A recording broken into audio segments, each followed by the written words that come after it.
官家，何辉和范延能两个傻才，假传官家口谕，带着左军和后军往回跑了。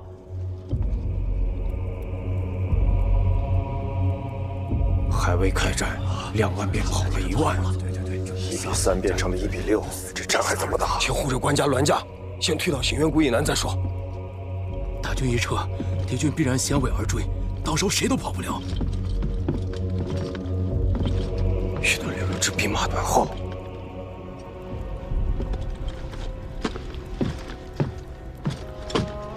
请官家带着中军和前军缓缓而退，末将率右军断后。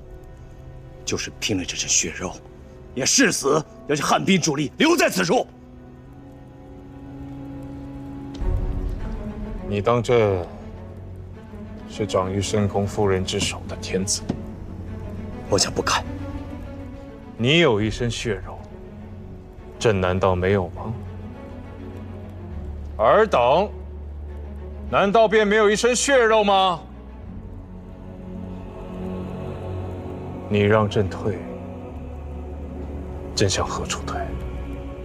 退过大河，退回到京师，两军阵前抛下士卒，独自逃生的天子，还是天子吗？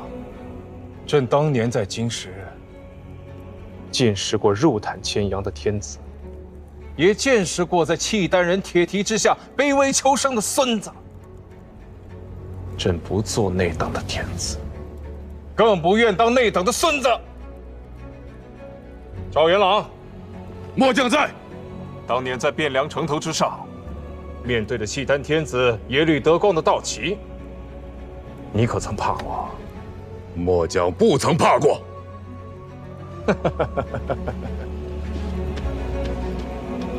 朕也不曾怕。大辽太宗皇帝驾前，朕与元朗都能够战至了身子与周旋，区区一个刘崇，区区一个耶律狄禄，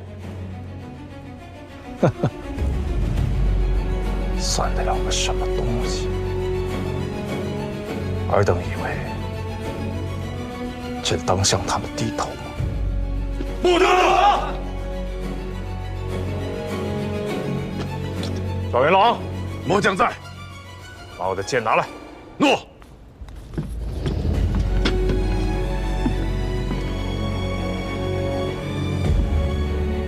朕欲取刘崇毛贼的宠君，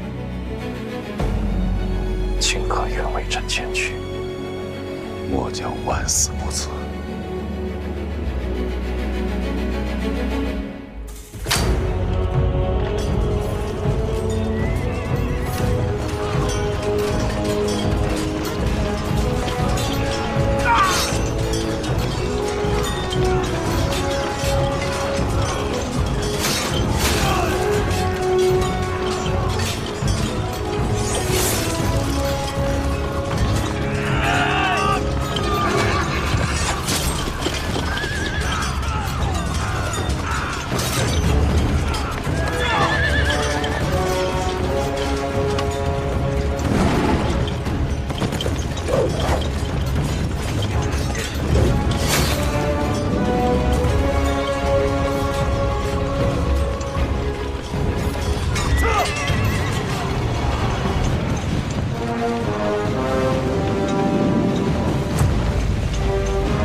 官家，何辉、樊延能两个傻才，已被缉拿归营，请官家治罪。官家，末将昏了头，铸下大错，请愿阵前效死，以赎罪愆。官家，末将也愿阵前效死，为其前去，为官家将太原镇取回，以赎罪愆。阵前效死，为朕前去，你们配吗？官家，官家赎罪，官家饶命！官家饶命！官家饶命！官家赎罪！朕今天若是饶了你们，还对得起他们这些为朕效死前驱、将一身血肉抛弃在了沙场上的将士们吗？朕不怕刘崇，也不怕耶律狄禄，更不怕你们这些几十年来纵兵为祸、欺上跋扈的骄兵悍将。投出去！斩了！官家，官家，官家饶命啊！官家，官家饶命啊！官家饶命啊！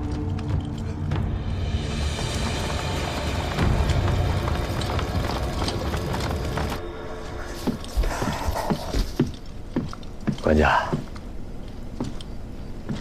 契丹兵马真的退了，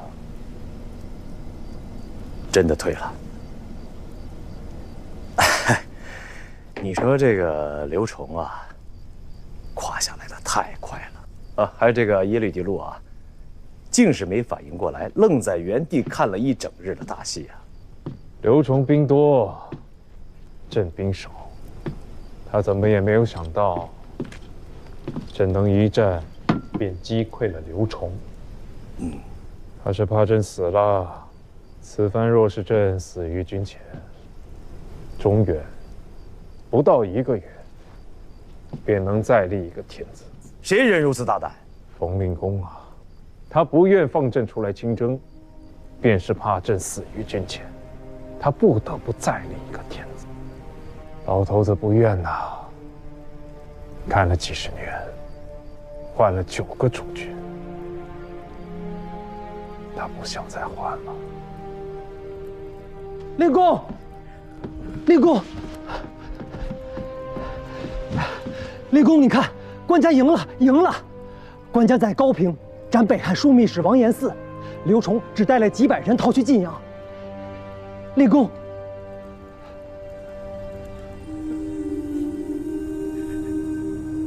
令公，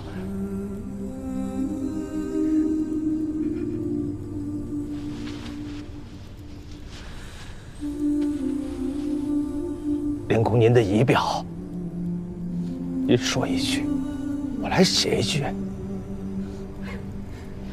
二位相公，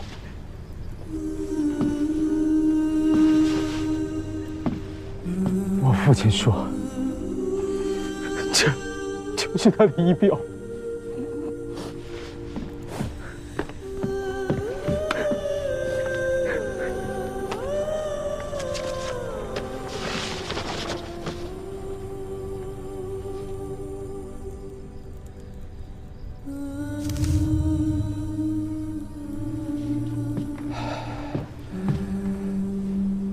令公，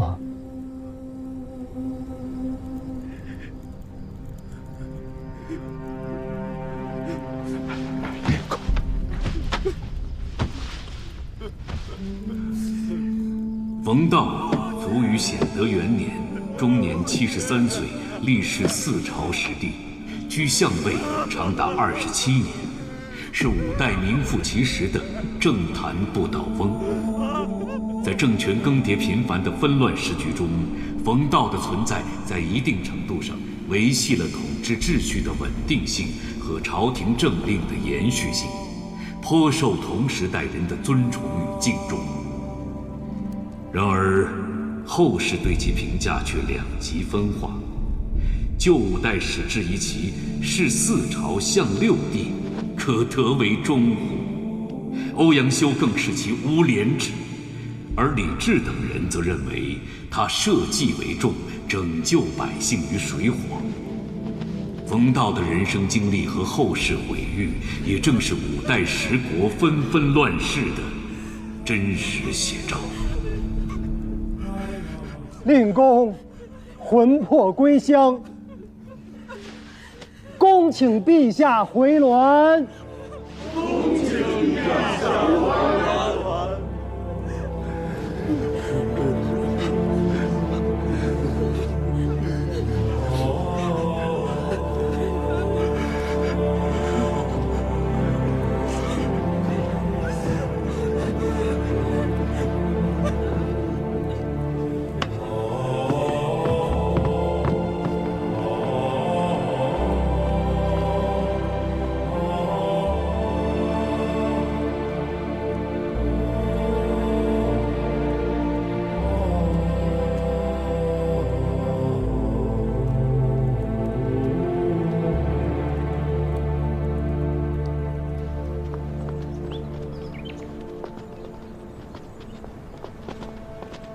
大郎，你与关家虽有兄弟之谊，但君臣之分已定，切不可像往日般肆意，要恪守臣子的本分呐。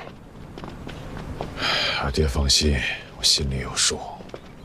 如今，这旧时的禁军和河东的牙兵，援俄冗滞，军制紊乱。想要裁汰冗兵，编练新军，只能徐徐图之，以10年为期，渐次裁汰合并。3年之内，这件事便要做完。朕准备在侍卫清军司以外，再增设一个管军衙署。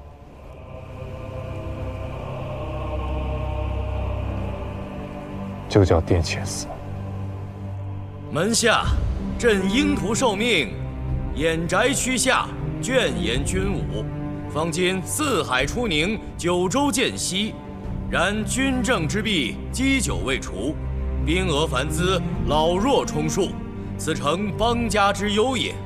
乃故特设殿前司，以掌新军，以张永德为都点检，以赵匡胤为都虞候。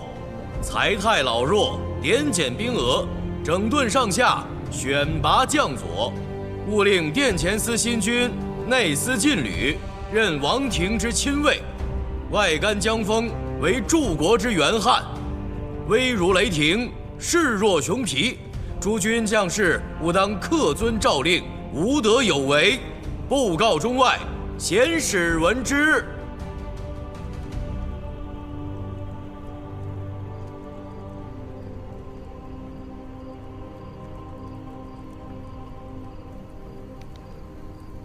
做这死样子要给谁看呢？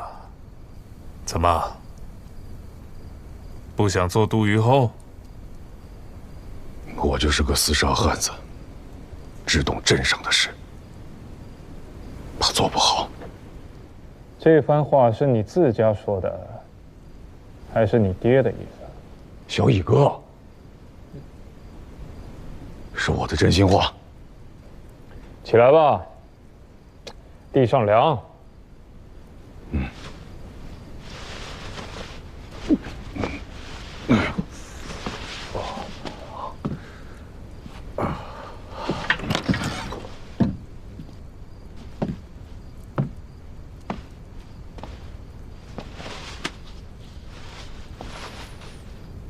天下州县丁口筹记札，这是冯令公的仪表。天下乱得太久了，久的朝廷上都没人记得要点检天下人口。上一次筹集天下州县的丁口，还是黄巢之乱前，100年前。直到去年，大秦皇帝和冯令公筹议，才又有了此番点检天下州县丁口之事。元朗，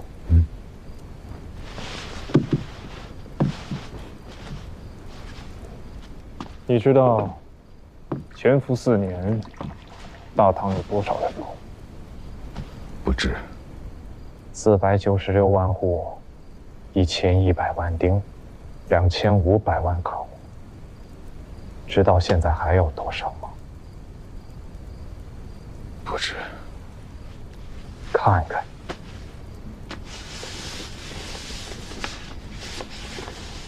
96万余户，238万丁，486万8千口，这么少。驻扎在京师的侍卫清军护圣左右校，各地的镇兵乡兵，再加上各路结镇的牙兵护兵，再测兵马数，总共36万3668员。7丁筹役，差不多每一户人家就得养1个兵，养不起呀。你说，高平之战，咱们打垮了刘崇举国之兵，总共用了多少兵马？河樊二将一逃，剩下不到11000人。可能现朕效死的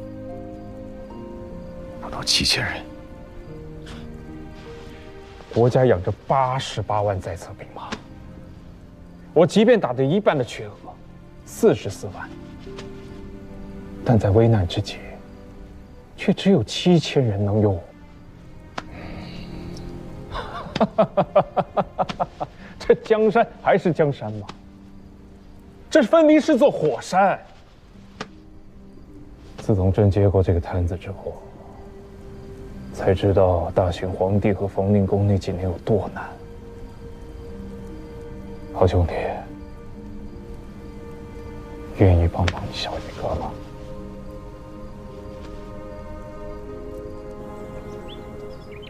汴梁城内禁军人数已约20万，加之河东牙兵，每人每年需供夏衣、冬衣各衣，每人每月依品级供给2米钱饷，每月最低30钱，粮15担。禁军多有家属随军，亦别有治家之费。指着人马之费一项，朝廷便不堪重负，更遑论军需之用与赐赖之费等诸般费用，每年开支皆不下700万民，故当下要务是裁军而非扩军。自太祖立国以来，年年水患，年年征战，国中财政维艰，还请陛下裁议军额，以养民力。国中常例，新君继位，当得犒赏三军，以具军心士气。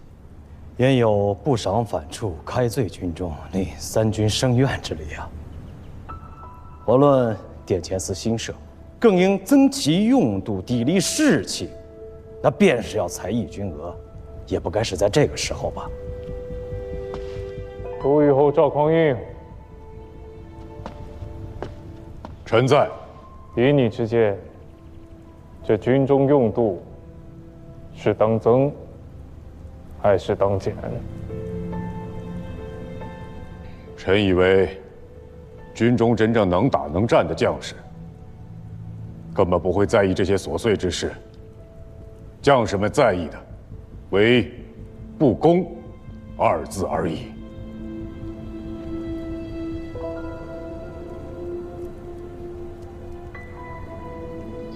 国家主人特备薄礼，望小哥代为通传。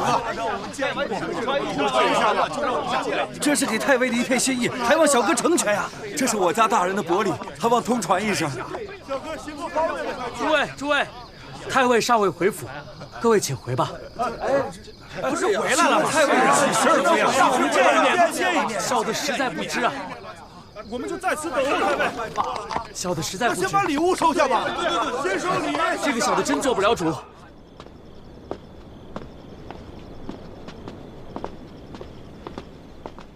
哥，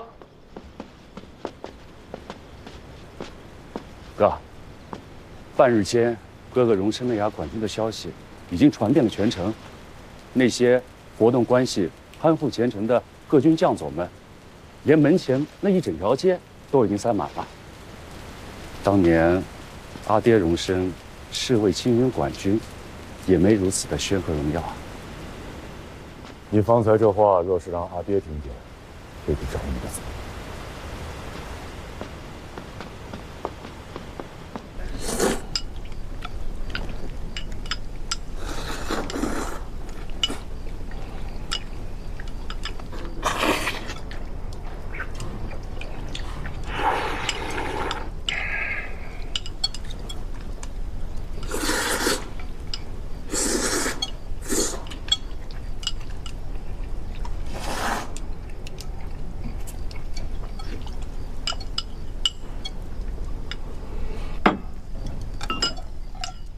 得意，切莫忘形。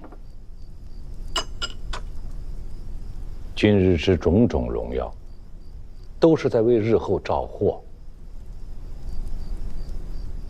门外等的那些人，不是来贺你的，而是来害你的。懂吗？阿爹放心，儿子心里有数。门外这些人，我应付得来。阿爹吃饱了。大郎、二郎，吃吧。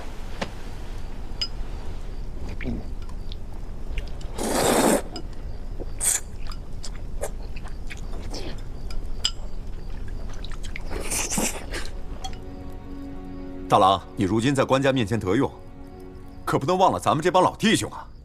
大郎，这殿前司究竟是个什么章程？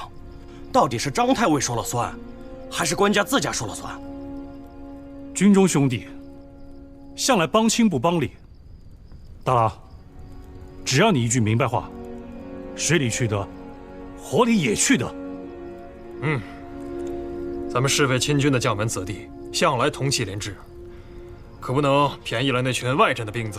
哎，新军新气象，这乐响该是高于侍卫亲军朱营头的吧？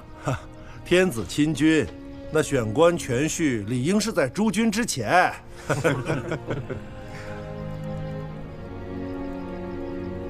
殿前司是个新衙门，规矩太大，军纪森严。54战，每一条都要落到实处不说，更得5日一教，10日一阅。凡有触犯规章者，一律阶级降俸。想得提拔升官，那还得经东西两府合议，最终呈递陛下亲裁。一旦入选，未经御前给价，任何人、任何将佐都不得私自离营，连某这个管军的都御后也不例外。可比不了侍卫亲军那般潇洒快活。如此这般情形，诸位还是要打破了头挤进来吗？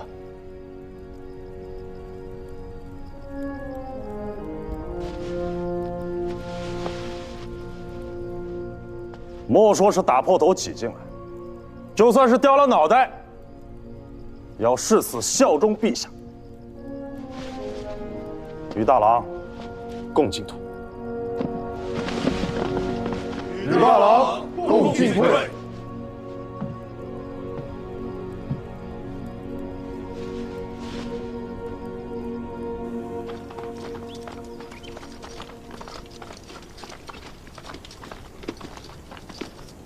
这儿就是殿前司，谁家衙门破烂成这副鸟样啊？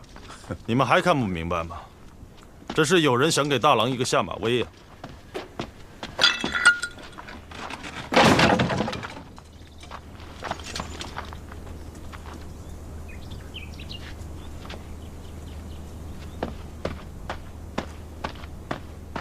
都愣着干什么？干活！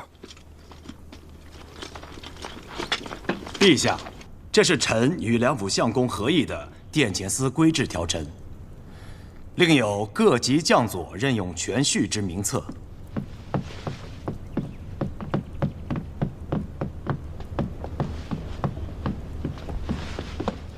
常永德，啊，随朕出去走走，带上名册。诺。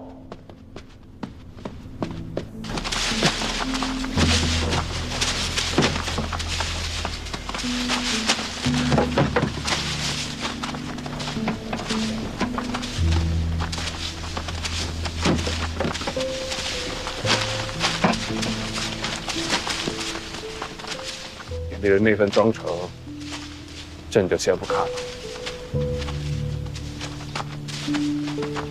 官家，官家，这你请快啊！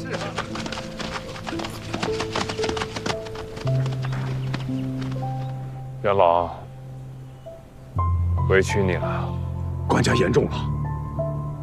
呵呵，杨光义，你小子我知道。他们是侍卫亲军列校李继勋，东西班行首王审琦，左班殿直韩重晕，侍卫亲军左相副都御后石守信。好，好，好。自明日起，你们都到殿前司来任职，听候元朗的调遣。诺。谢官家。才艺军费，京师禁军由700万民减至500万民，各镇牙兵50万民减至30万民，不足30万民者不减。准。京师禁军500万名，殿前司300万，侍卫清军200万。陛下，往年侍卫清军的开支在700万名左右，现在骤然减至200万不到，便是裁掉半数兵额，已难以为继，军心必乱，诚恐京师之内祸乱陡生啊！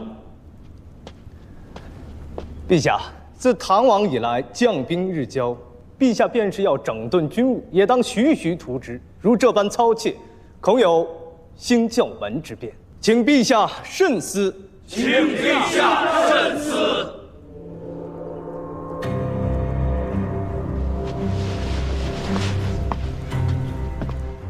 陛下，才艺军额当一视同仁，不宜厚此薄彼。陛下，整军之事一向是水磨功夫，宜从容行之，未能指望一蹴而就，不可急于求成。请朱清代朕宣示诸军，告诉那些丘吧，当今天子乃是一介死了满门的匹夫，无父无家之人。谁若想要作乱起反，只管来，朕就坐在大宁宫中坐等。算什么鸟官家？要不是我们这些厮杀的汉子，哪有国家的天下江山？抬这农劫虎劫，这是在给那什么老臣子殿前司铺路，必定是那直娘贼赵太尉在从中弄鬼。呸！狗屁的太尉！靠着太尉的老子在营里是耀武扬威。赵大郎那厮，当年便不是个东西，剁碎了他，好叫那官家也见见血。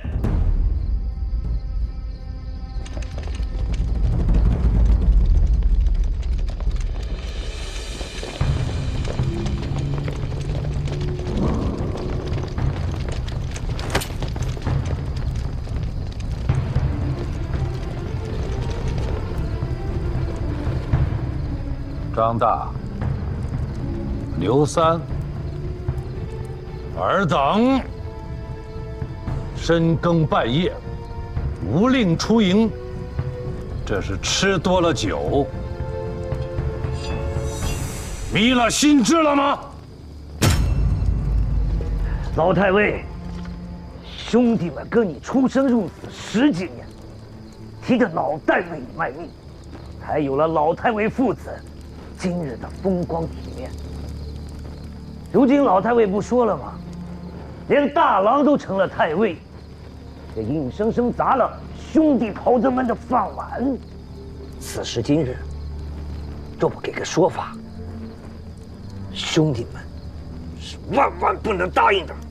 对，我们要向赵大郎。世道变了，再似原先那般行事不成了。尔等此刻各自归营，自领80军棍。